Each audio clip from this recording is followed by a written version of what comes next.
Well, Nintendo's digital event has come and gone. We are seeing Star Fox being reimagined, and Zelda is getting a brand new title on the 3DS. So what can we expect for both? Well, to start off on The Legend of Zelda Triforce Heroes, as many others have already stated, that the game does appear to be a mix between Link Between Worlds and Four Sword Adventures. But what else do we know about the game? Well, Hiromasa Shikata is directing this title. This man also directed Link Between Worlds. In addition, Shikata also has a long track record in working with the Zelda team, so this guy obviously knows what he is doing. In other words, Triforce Heroes appears to be a title that the Zelda team has worked on for a considerable period of time. Link Between Worlds was released in late 2013 by the same director. Coincidentally, in an interview with Shikata, he himself stated that his inspiration for Triforce Heroes came from Spirit Tracks. Furthermore, Shikata became further intrigued about the prospects of multiplayer Zelda from the release of Link Between Worlds on late 2013 to E3 2015. The Legend of Zelda Triforce Heroes seems to be what Shikata has been working on between this time, which implements what Shikata laid forth in Link Between Worlds, while giving his own spin on multiplayer Zelda. But what is the game about? Well, according to Shikata, Triforce Heroes takes place in a timeline where the kingdom, which is presumably Hyrule, is obsessed over fashion. Furthermore, these links, which appear to resonate with different pieces of the Triforce, for example, courage, power, and wisdom, are tasked to save the kingdom. To help them on their journey, do they need these massive pieces of armor or mighty weapons? Nope.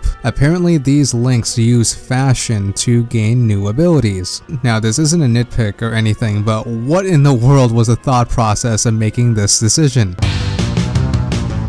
Hey, Eiji. Hey, Shikata. Hey, Eiji, do you know what would be good for Zelda? Well, what is it, man? Wait for it.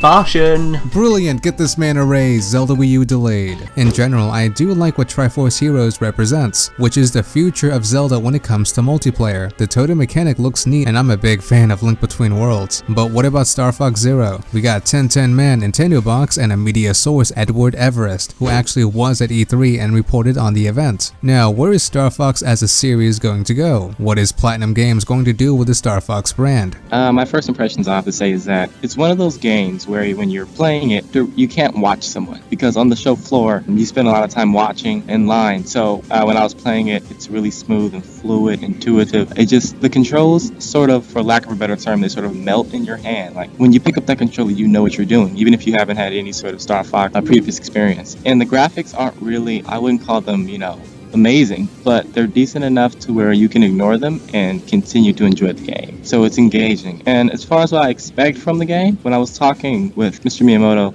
he was explaining to me that we still haven't seen everything. So there's actually more to come. And I'm not sure whether he meant as in the development process or as in DLC, like what they're doing with Splatoon, but yeah. What we could honestly be seeing here is a reimagined 64 expanded upon. A recent interview, they said Miyamoto wants the game to be like a movie and enjoyed in the time span that a movie takes. So about 2 to 3 hours, even more, making me think of an expanded Star Fox 64. Yeah, I think the game will be a lot like Star Fox 64. It seems like that from what we've been seeing, what we've been shown. And I think that although it's Platinum, we won't get that signature kind of action from Platinum, which you think of when you think of Platinum. You think of maybe Bayonetta and the Wonderful 101. You won't get anything like that. It'll solely be in the R-Wing, and you'll be having dogfights and stuff like that. And that's great, because that's what everybody wants. That's what everybody's been asking for. So if people don't like it now, then it's a bit strange, because people have complained in the past that Star Fox moved too far away from its roots. So I think that bringing it more back to what it was like on the original SNES. I want to touch on it actually with Platinum Games. If the game is short, something Platinum Games has always done in their games is replay value. How you can do everything episodically, you can do better, you can score better, and that's kind of something we saw in the other Star Fox games, getting the medals. So even if the game's short, maybe there will be something to make us continue to come back and replay it.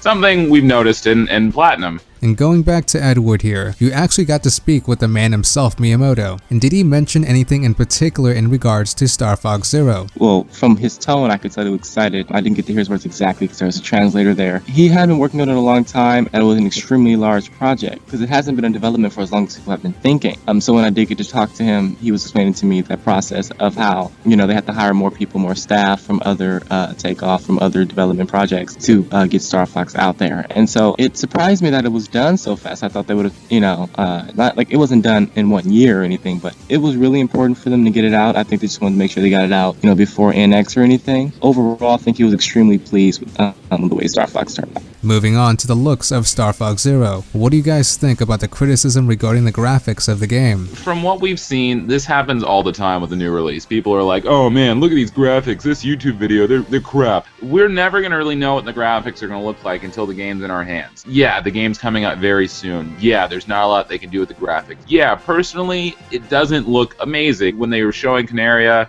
and Corneria, not Canaria, everything looked very flat. It didn't look impressive, but the gameplay definitely caught my eye. I didn't even notice that when I saw the trailer. I just thought of how amazing the gameplay looked. The graphics are a little lackluster. Things on the Wii U have been a little lackluster lately, although we do get those gems like Tropical Freeze and 3D World and Xenoblade, although we can't really compare anything to Xenoblade. There's so much going on with that title. I just feel like they're just criticisms, and they're not completely valid until the game comes into our hands. Because the thing that Nintendo do quite often with some of their titles is, or more recently anyway with the Wii U struggling, is show it off first, and it doesn't maybe show as well, but then they polish it up a lot for the release because Nintendo like to polish their games. And at the moment, I don't think that visually it looks stunning. It looks okay at best. It maybe looks like a game that's far behind its competitors, and of course it does show off a bit how the Wii U is lagging a bit behind in terms of power, but I think that it will actually improve in terms of graphics. Frankly, I don't think the graphics are everything. I would take a well-crafted game which is fun to play any day over a game that looks visually stunning but isn't a joy to play. Since Platinum is developing Zero, do you guys think that Platinum will continue to develop Star Fox titles? Platinum's always done what Platinum does. Bayonetta, Vanquish, there's a lot of titles they've worked on, and yeah, I'm so excited to see them doing a lot of stuff with Nintendo. I don't know how that friendship is going behind the scenes. Nintendo seems to very much enjoy working with them as well. That's why, they had that contract with Bayonetta, and now the kind of shock to everyone is that the fact that they're working on Star Fox. We would just have to see where that would go. I don't know if Miyamoto would really let a main Star Fox title off to a different party, but I would definitely love to see more collaborations with Platinum, just like what Nintendo's been doing with other studios with like Hyrule Warriors. Yeah, I think that as far as letting Platinum have free reign over the Star Fox series, I don't think he'd be that opposed to it if he saw what they did in development this time and he liked it, because simply the Star Fox series has been shipped out to other developers multiple times now. So I think that that's not really a problem. I can't really see Platinum working on any Star Fox games after this one because unfortunately, sales wise, I think it's kind of bound to fail. It doesn't seem to be gathering all that much hype, not as much as it should be because of the graphics and stuff like that, and also Platinum games don't sell that well, Star Fox games don't sell all that well. I don't know, personally I might just be being pessimistic here, but I don't think it's going to sell that well. But I'm really excited, like you are 10 Time Man, about the partnership that seems to be going on between Nintendo and Platinum Games, because they make good quality games and Nintendo needs them, and it just adds something a bit different to what Nintendo are known for, and I really like seeing it, and I just really hope it carries on to the NX. I expect Star Fox Zero to be a seller. Whether it'll be an automatic, console seller, like I'm going to go buy Star Fox Wii U. When I went to go buy my Wii U, I bought it for Zelda. After I saw that trailer, I pretty much went out the next day, literally, and bought a Wii U for it. Whether that's going to have the same effect with Star Fox, I believe so on some people. Whether it's nostalgia because it's an older game, or whether people who it just interests them because they like that style of game. But Nintendo's games are amazing, and this huge title, which had a huge presence at E3, it's well known already. It's actually beautiful, despite what people say. It's absolutely beautiful. It's not the best, but it really looks well. I'm expecting awesome sales from Star Fox Wii U, and I really do expect the release date to be placed somewhere near the holiday season this year, and I'm looking forward to playing it. I'm gonna say I do think Star Fox will sell decently, just because of the dryness of this holiday season. I mean, we've got Mario Maker in early September. We've got. Do you think it's that dry? I don't think it's that dry, to be honest. I think we don't get many announced games. I think it's spaced out, all right? I think we've got Mario Maker in September. We got Xenoblade in December. I guarantee you we're probably going to see Star Fox slapped right in the middle. All these games are going to kind of attract different crowds. There's no big Mario title that everyone's going to buy. The biggest Nintendo IP I'd say that's coming out is Star Fox, which means people who are looking for a new Zelda game, people who are looking for a new Mario game, people who are looking for, a new anything are probably going to go ahead and get Star Fox regardless. Xenoblade has a dedicated audience. Xenoblade has people who like those games, people who like RPGs, and Mario Maker, I don't know what I'm going to think about Mario Maker. They're advertising the crap out of that game, and I think it will sell, but it's coming out too early to really be part of the holiday season. It's a late fall release. It's something people will already have their time with to buy and play and try out, that we're not going to be seeing kids really have their stuffing stocked with Mario Maker. So I think by that merit, on the Wii U, not counting 3DS titles, Star Fox has that advantage. I think maybe, but I also think Super Mario Maker definitely has the advantage of not hitting after Fallout 4. Like, it's a bit before Fallout 4, and all those big crunch games, like you got Fallout 4 and Call of Duty, of course, and then you've got FIFA, which is also a big seller, at least in the UK, and I'm sure Madden is the same in the US. So I think it has that advantage of coming that bit earlier, and it will attract those people. Of course, it doesn't matter for people who purely play on Nintendo systems, but it will affect sales a lot. And you've also got a few third-party games there to fill it out. You've got Fatal Frame, there's Rodea the Sky Soldier, and then you've got your standard ones like Disney Infinity, Lego Dimensions, and Skylanders, which has that deal with Amiibo. I don't know, just looking at myself as a pretty big Nintendo fan, not a huge Star Fox fan. I played Star Fox. I enjoy Star Fox. I had my fond memories growing up with the games, but when it comes to my excitement and me looking at the holiday titles, I would just go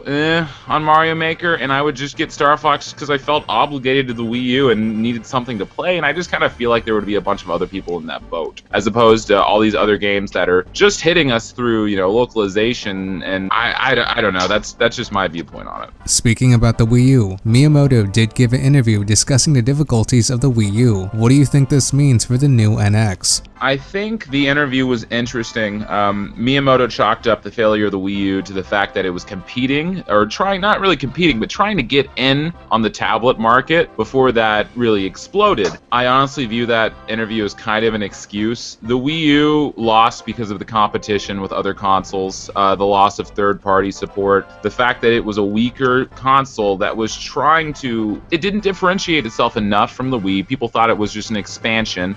And it didn't really do anything tremendously new besides the touchpad. And the thing that worries me, which has worried me ever since the Wii, is the fact that Miyamoto said that Nintendo's striving to always do something new, and something new and innovative. And it just makes me think, oh God, Miyamoto, please just put a controller in my hands.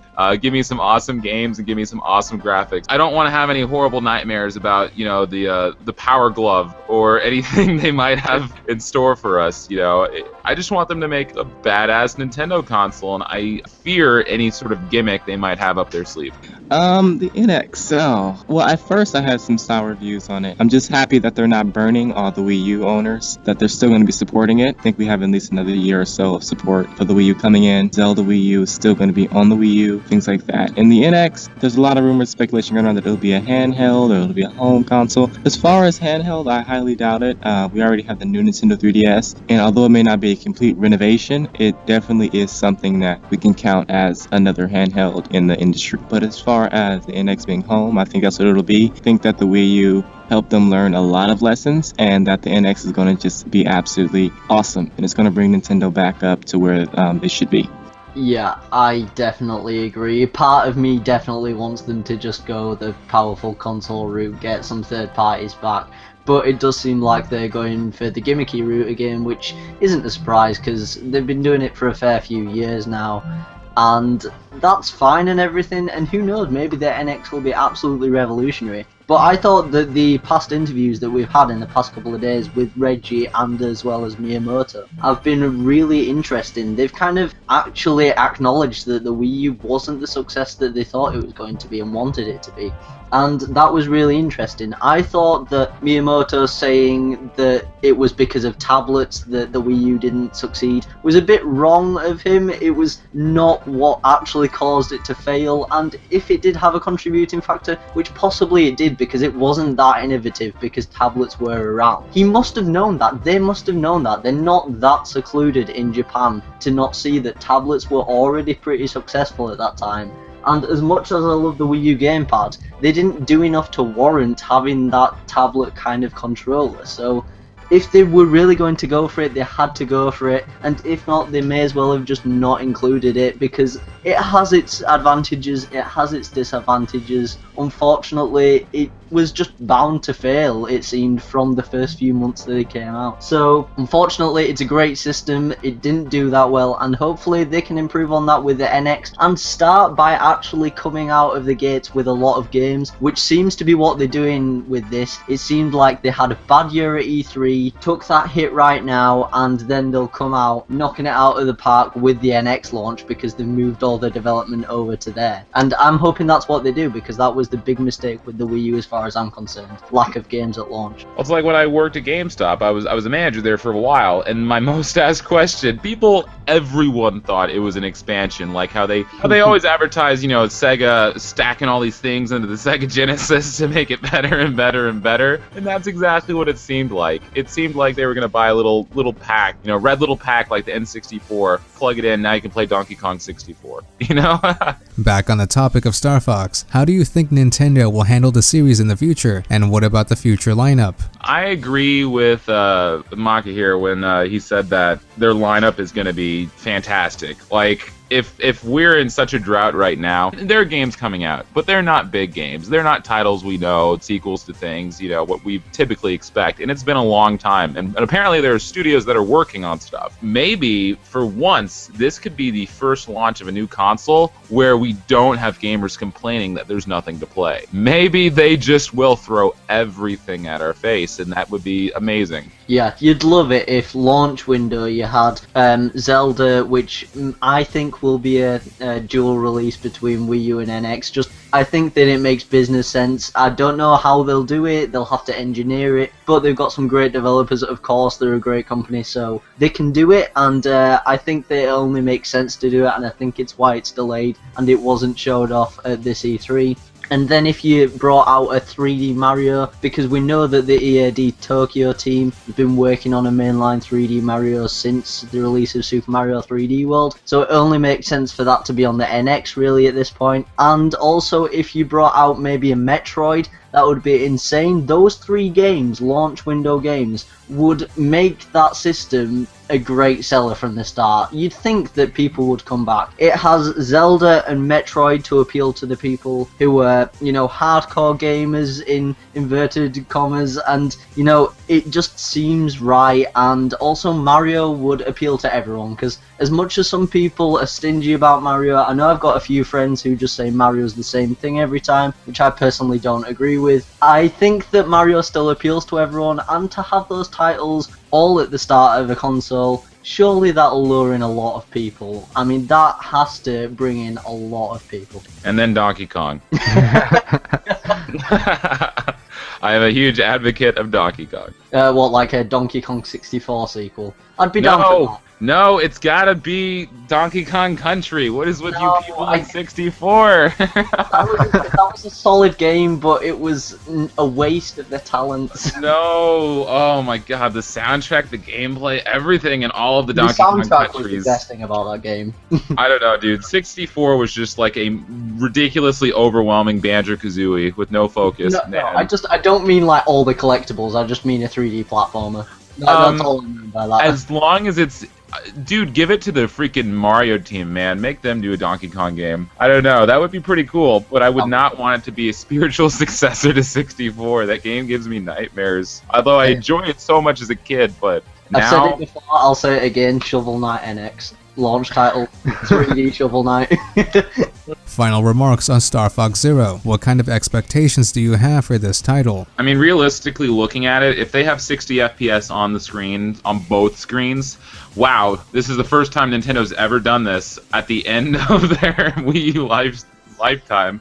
You know, they always have to make cuts and sacrifices to get dual capture to work perfectly. And maybe that's why they're having an issue with graphics. Maybe they aren't going to touch it up, but I can already say I'm expecting when Star Fox comes out to give it an A+ in gameplay. I don't know what I could say about anything else. I feel like it's going to be something new. If it's short, it's still going to be engaging and different and fun. But as far as the mechanics, I'm not going to use the cockpit view. I don't like the first person viewpoint in games, but I know there's definitely an audience that does. I commend them if they're going to get 60 FPS going on both screens. That'll be a tremendous success for the Wii U. Yeah, and that explains why maybe the graphics aren't so good, because that's really intensive to get 60 frames per second on both screens. That's a technical feat all by itself. If they manage to do that, that improves the gameplay a lot, so I don't really mind whether the graphics are slightly below what you'd expect. Yeah, I mean, just look at Hyrule Warriors, look at Splatoon, look at anything that duplicates the screen, and it is just you feel bad for your friend, whoever you stuck with the gamepad. It's gonna sell better than Bayonetta 2. I mean, it has to. It's Star Fox, and it's got Nintendo behind it. Granted, Bayonetta 2 did as well, but I don't think we're gonna be breaking any records here. But I don't think we're gonna be too disappointed. I think that Bayonetta 2 was that game that it was up for awards, and it was that game that maybe it didn't sell too well for Nintendo, but it was worth it because it got that critical acclaim. So I think Star Fox won't get that, because although it's Platinum, they've not as many on the team from Platinum, it seems, because they're currently working on 4 games. And also, it's that development time, it's far less than there was on Bayonetta 2. And personally, I don't think it's going to sell all that well. I guess around 500,000. I mean, that's nothing to be sniffed at with the current state of the Wii U and people being a bit down on the Wii U. I hope it sells far more than that, I really do. I hope it sells well over 1 million, but I just can't see it myself. I'm just hoping for the best for that game, because it looks like it's going to be a really fun game, and that's all that matters. My thoughts on Star Fox Zero? The gameplay looks solid, and that is really enough for me. Will the game sell well? Well, that's yet to be seen. Anyways, thank you so much for watching this video, and special thanks goes to Edward Everest for being a part of the discussion. Anyways, this has been M Productions, Tin Tan Man, Maka from Nintendo Box, and we will see you guys another time. Have a good one.